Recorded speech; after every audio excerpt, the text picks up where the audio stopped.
In this video, we're going to look at answering 12-mark questions in the unit on Muslim beliefs.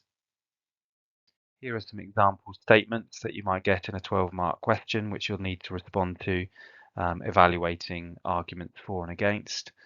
I suggest that you pause the video here and have a read through, maybe choose one, make some notes and think about how you would answer it. Then we're going to look specifically at the one on angels, and think about how we might go about answering this question or responding to this statement. You should be fairly familiar now with the sentence starters on the right that gives you the overall structure. And then just to remind you about how that works, we want to begin with a weak argument, so start with a viewpoint that you're going to argue against. You want to then obviously criticize that argument, so you're beginning to start building up an argument to support your own viewpoint. Then you want to move on to a strong point that supports your view on the statement. You need to have a balance, so you need to make sure that you're considering the opposite point of view. So you then introduce a criticism of your view, but obviously because you agree with your own view, you want to then show why that criticism doesn't work. Following through this structure just ensures that you have good quality content where evaluation becomes quite natural to the flow of what you're writing, and it becomes overall a strong piece of writing leading to the conclusion, showing your evaluation of the statement. So we're going to look at this statement, angels are at work in the world today. I suggest that you pause the video here and come up with your own ideas as to how you might argue for and against this statement and which side you would take. Okay, here are some suggestions that you could use, some pointers. Feel free to use these or the ones that you've already got. What I'm going to do is talk through some of these ideas and how they could be used in your argument. One of the things that you are tested on in the 12 marker is your knowledge and understanding of the religion, here obviously Islam. So it's worth, when you're revising, thinking about the content on angels. So we've got some points here that really just link into key beliefs. So you should know that belief in angels, Malaika, is one of the 6 beliefs of Islam.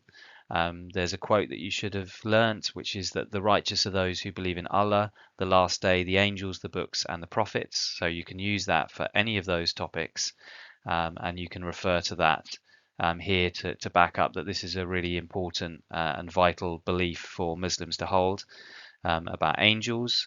There are also other beliefs that on the role of angels. So one of the primary roles is that of bringing Allah's revelation. So the angel Jibril visited Prophet Muhammad to bring the words of the Quran.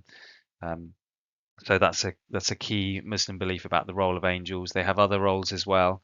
For example, blowing the trumpet on the last day, the angel of death, and also the third bullet point here, the belief that there are angels, 2 on each shoulder, one on each shoulder of every person recording their good and their bad deed. So all of these could be used in terms of the importance of belief in angels and linked to the idea that angels are at work in the world today. Arguments against.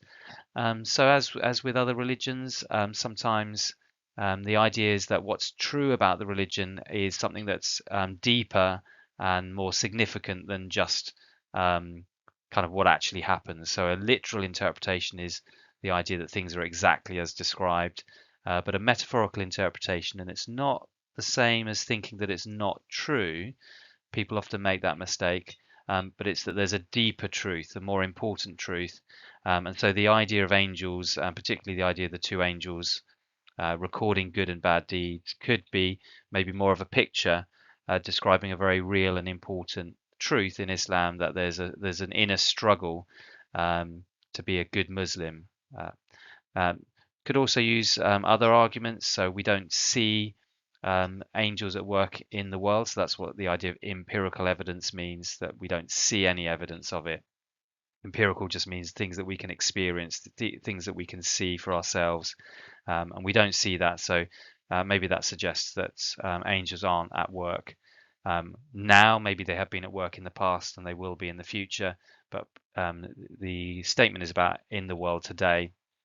The other last point there is that because angels were associated with the prophets and the prophets have finished now, Prophet Muhammad being the seal of the prophets, that is the last prophets, then there's no work for angels to do now until perhaps the end of time, when there will be the trumpet sound and the judgment and so on.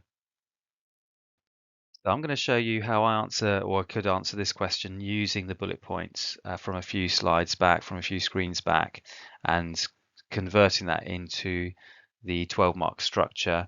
I would really recommend that you might pause the video, go back to the earlier screen where you can see those options, come up with some of your own arguments as well, for and against, and use the 12-mark structure to create your own answer.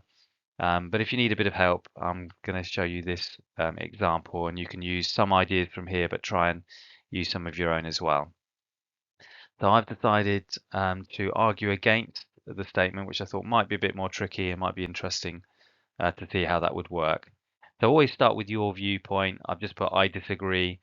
It can be quite nice to say I disagree that angels are at work in the world today.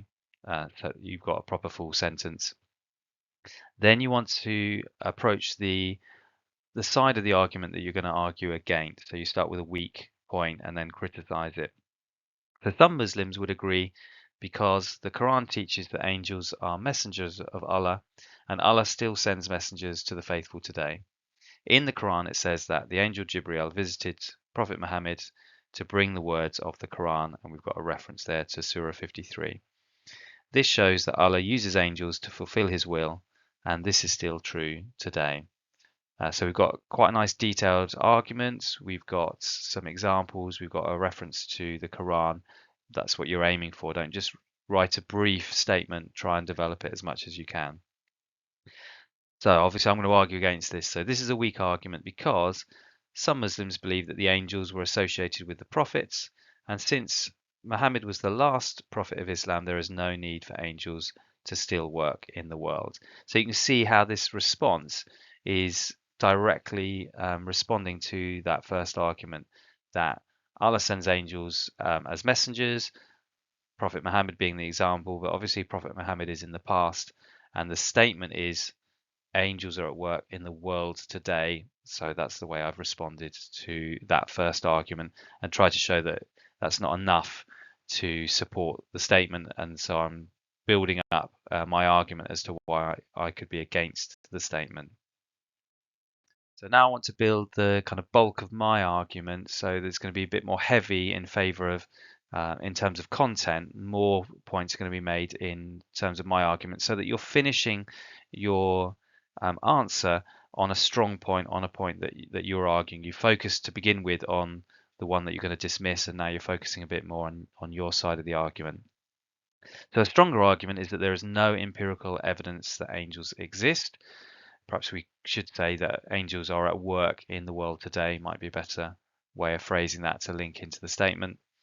For example, some Muslims believe angels have no significance in religious affairs today because Allah works through the message revealed in the Quran. I've obviously developed this a little bit more than what was in the bullet point. I just didn't like the idea that people who are not spiritually aware do not believe in them. If that's the case, then people who are spiritually aware do believe in them, which would show that they are at work in the world today. So I thought that bullet point maybe wasn't so good, and I've just adapted it for my purposes here. Then I want to consider a response to that. So someone might respond and argue that Muslims believe that angels record the good and bad deeds people do. This is the basis of their final judgment by Allah. So even if a person cannot see them, angels are still at work in the world today. I think this is actually quite a good response. So if you are in favor of this statement, then that would be a good response to use because it refers to a clear belief that Muslims have. But I'm going to be arguing the other side, so I'm going to respond to that. So, however, I would argue some Muslims consider a more metaphorical interpretation of the references to angels in the Quran. This is important because it suggests that angels may be manifestations of the inner struggle to be a good Muslim. So I've used that idea of metaphorical interpretation, which again I think fitted quite nicely with that. So the idea is that you can still kind of believe in what the Quran is saying about angels. You just believe it in a deeper sense, in the sense of it's referring to a real struggle that each Muslim has to live as a good Muslim, and that's what the kind of the two angels on the shoulder refers to. So you should obviously finish with a conclusion, which I haven't done there, but you can finish that off. So in conclusion, the strongest argument is that there is no evidence of angels working in the world today. They've done their job, and so they're not active in the world today. Maybe something like that. This is again just a reminder of the structure that we're aiming for. So hopefully you can see how that works and how you're building in lots of content and showing your understanding of Muslim beliefs, but you're building it in a way where you're dealing with arguments for and against, and you're demonstrating your view as to whether these are strong or weak arguments. So that's why we give you this structure. So I hope that's helpful. Do pause, rewind, use different sections of this and try and come up with your own answer to this question, and also have a go at some of the other questions from the beginning. Thank you.